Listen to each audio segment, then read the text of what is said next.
introduction, on va passer à la deuxième séquence, donc expliquer que finalement, ces grands systèmes de réseau qu'on a construits dans toutes les villes, alors on a mis du temps à les construire, hein, on a achevé la campagne, je dirais, dans les années 60, hein, dans les petits villages, donc il a fallu beaucoup de temps pour le faire, mais globalement, ils répondent à la question posée, c'est-à-dire qu'ils résolvent les problèmes pour lesquels ils ont été imaginés. Lorsqu'il pleut, on ne met plus les pieds dans l'eau. Et c'est du confort, même s'il y a encore quelques flaques d'eau par-ci par-là et des voitures qui passent dedans qui nous éclaboussent. Mais globalement, il y a quand même plus de boue dans la ville. Sur le plan sanitaire, on a fait d'énormes progrès. La mortalité à Paris, vous voyez que on était à 35 personnes pour 100 000 en 1900. On est à zéro, enfin, il n'y a plus personne qui meurt de maladie hydrique en France. Je dis bien en France, on est très très loin de la même situation dans tout un tas de pays d'Afrique ou d'Asie. Hein. Mais en Europe, en tout cas, la solution retenue, donc l'alimentation par des réseaux publics et l'évacuation par des réseaux publics, a permis de résoudre ces problèmes.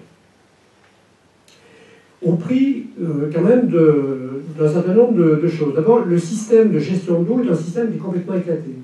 Vous avez des systèmes distincts pour l'alimentation, la distribution, les eaux usées, les eaux pluviales, les inondations, etc. Donc, quand j'ai des systèmes distincts, c'est des systèmes qui ne sont pas financés pareil, qui ne sont pas gérés par les mêmes organismes, qui ne répondent pas aux mêmes réglementations, donc qui sont vraiment distincts sur tous les volets.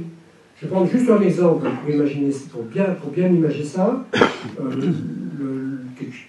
souci qu'on connaît bien Elisabeth. Lorsqu'on a un réseau unitaire, c'est-à-dire lorsqu'on met dans un même tuyau des eaux usées et des eaux pluviales, bien, on est dans une espèce d'imbroglio juridique ou économique. Parce que l'eau doit payer l'eau, les eaux usées sont financées sur la facture d'eau, c'est-à-dire que vous payez les eaux usées, les équipements relatifs aux eaux usées avec votre facture d'eau. Par contre, les eaux pluviales, elles, sont uniquement non commerciales, donc ils doivent être payés sur l'impôt. Donc si on met dans un même tuyau des eaux usées et des eaux pluviales, vous voyez comment on peut se trouver un peu embêté. Donc le fait que ces systèmes soient éclatés, ça ne se prête pas à une gestion intégrée, globale, qui est celle qu'il faudrait avoir pour gérer intelligemment l'eau. Et puis, il y a un certain nombre de problèmes qui se posent. Alors, qui se posent déjà du fait que la ville soit imperméable. Le fait d'imperméabiliser la ville pose des difficultés. L'eau ne pénètre plus dans le sous-sol. Et ça a des impacts. On parle beaucoup des sécheresses, par exemple. Et du fait que les sécheresses coûtent cher à la société. Vous savez, alors on pense beaucoup sécheresse, vous pensez tous calamité agricole, les agriculteurs qui perdent des récoltes. C'est pas ça. Le problème de la sécheresse, c'est que les sols se dessèchent dans les villes. Si les sols se dessèchent, ça veut dire qu'ils se tassent, partout il y a un petit peu d'argile.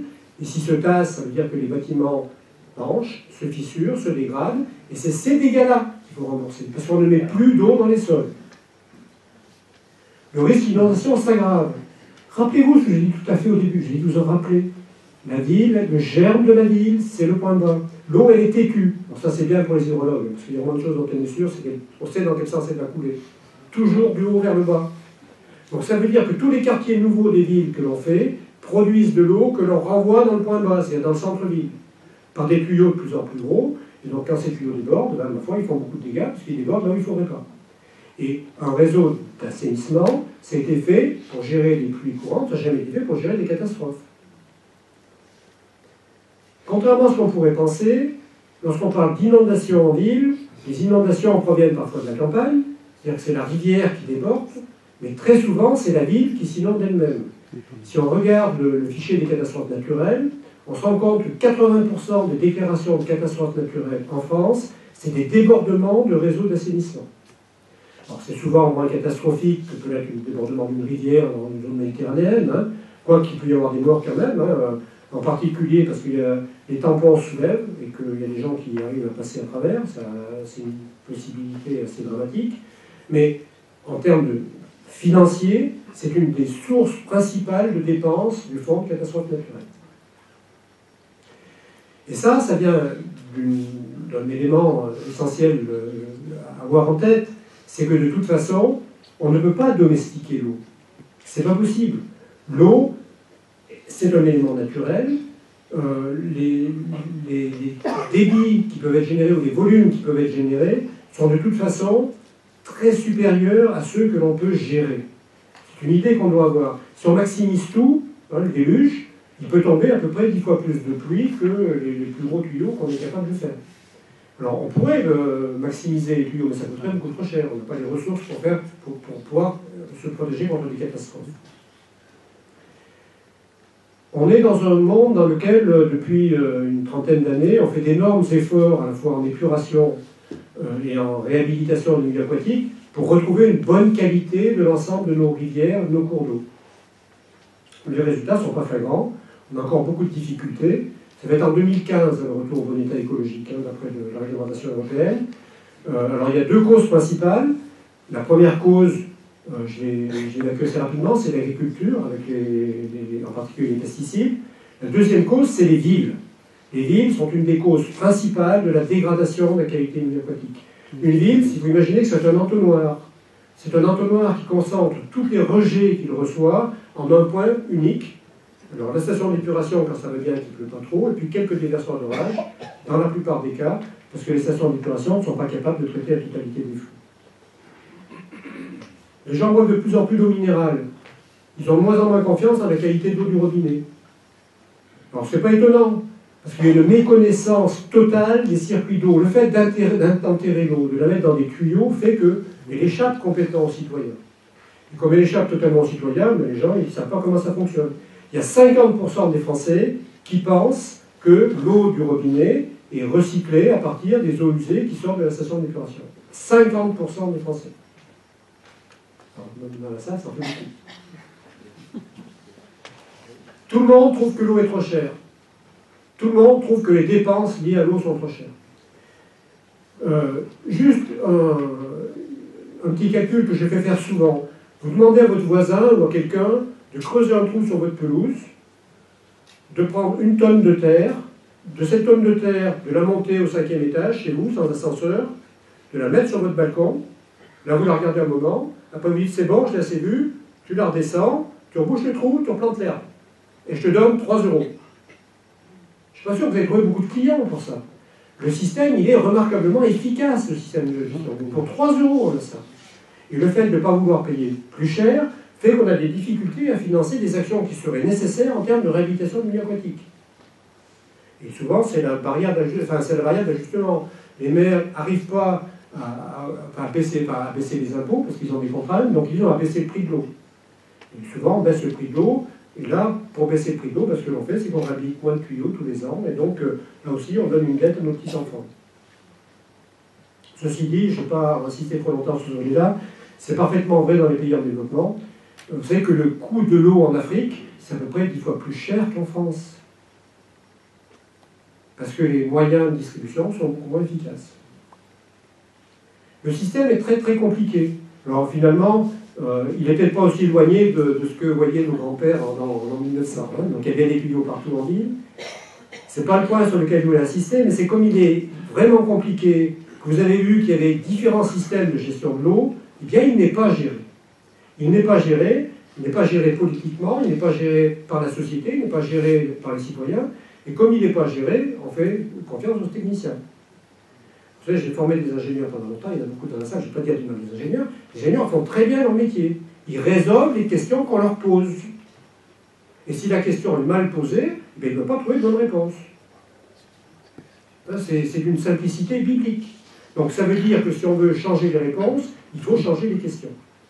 Et puis surtout, ce qui est le plus désarmant finalement dans tout ça, c'est que on a une réflexion qui consiste à dire, ici, on a une ressource précieuse, l'or bleu du XXIe siècle. Quelque chose dont on a manqué avec le changement climatique. Et puis ici, 50 cm plus bas, on a un déchet dangereux, dont il faut se débarrasser en le mélangeant avec les eaux usées, dans les mêmes tuyaux, pour être sûr qu'elles soient bien sales, après avoir lavé la rue avec, lavé le caniveau avec et lavé l'égout avec. C'est ça qu'on fait de nos eaux de pluie qui tombent sur la ville. Il se passe quoi sur ces 50 cm? Juste, imaginez le dilemme de deux petites gouttes d'eau qui sont dans leur nuage, deux copines. Il y en a une qui dit, elles sont toutes les deux très contentes, ils ont attendu, là on va arriver sur Terre, on va être vachement bien reçus. Il y en a une qui tombe sur la pelouse et est toute contente, Parce qu'elle, elle arrose l'arbre, elle arrose la pelouse, elle joue son rôle, puis l'autre, elle tombe juste à côté, à 5 cm, mais de l'autre côté de la bordure de trottoir. Ben elle, on l'envoie dans le caniveau, elle ramasse les mégots de cigarettes, les crottes de chien, elle rentre dans l'égout, on la mélange avec les eaux usées, et puis voilà, elle se dit qu'est-ce que je fais là, c'est vraiment pas l'avenir que j'espérais avant d'arriver ici. Donc vous voyez bien que ces solutions ne résolvent pas tous les problèmes. Alors, un petit peu de détente après tout ça.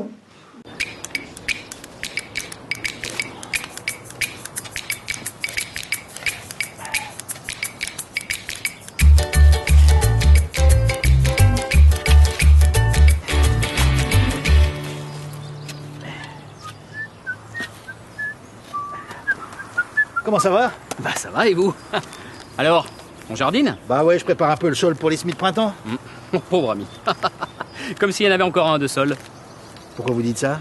Bah parce que c'est tout instable. Ah bon? Ah bah oui, avec leur nouvelle lubie de plus de faire de caniveau, ils laissent l'eau de pluie s'infiltrer dans le sol. Et bientôt nos baraques vont s'enfoncer.